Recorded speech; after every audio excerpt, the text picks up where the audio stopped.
అందరికీ నమస్కారం.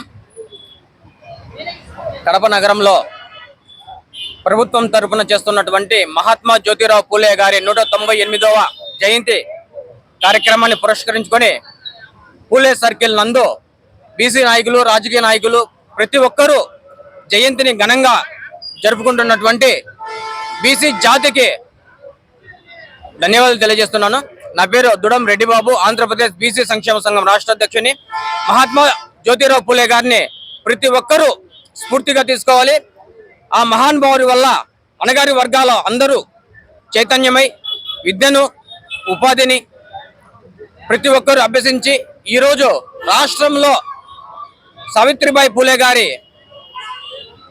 పుణ్యమా అని మహిళలందరూ చదువుకొని పురుషులకు సరిసమానంగా ఉన్నారు అంటే అది మహాత్మా జ్యోతిరావు పూలే, సావిత్రిబాయి పూలే గారి భిక్షే. కాబట్టి ప్రతి ఒక్కరూ జయంతులు, వర్ధంతులు ఘనంగా జరిపి మన జాతి ఐక్యతను చాటాలని ఈ సందర్భంగా తెలియజేస్తూ, అలాగే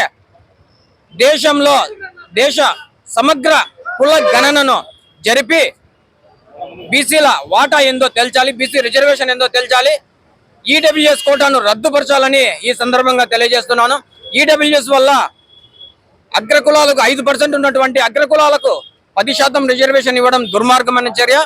ఈడబ్ల్యూఎస్ వల్ల ఉపాధి బీసీలకు లేకుండా పోతుంది, ఉద్యోగాలు లేకుండా పోతున్నాయి. ప్రతి దాంట్లో కూడా వెనుకబడిపోతున్నాం. 75 సంవత్సరాలుగా ఇంకా వెనుకబడిపోతున్నాం అంటే కారణం ఈడబ్ల్యూఎస్ వల్లనే.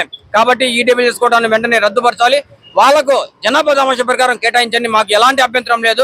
5% ఉన్నటువంటి వాళ్లకు 10% రిజర్వేషన్ కల్పించడం, అగ్రకులాల్లో 5% ఉన్నటువంటి జనాభా 1-2% వెనకబడి ఉన్నారు, వాళ్ళ కోసం 10% రిజర్వేషన్ తేవడం చాలా దుర్మార్గమైనటువంటి చర్య. 56%, 60% దాదాపు ఉన్నటువంటి బీసీల కోసం 27% చేయడం చాలా దుర్మార్గం. కాబట్టి జనాభా దామాష ప్రకారం రిజర్వేషన్లు కేటాయించాలి. మొట్టమొదటిగా దేశ సమగ్ర కుల గణన జరిపి తీరాలి, లేదంటే కనుక దేశవ్యాప్తంగా ధర్నా చేపడతామని ఈ సందర్భంగా తెలియజేస్తున్నాం. జై బీసీ.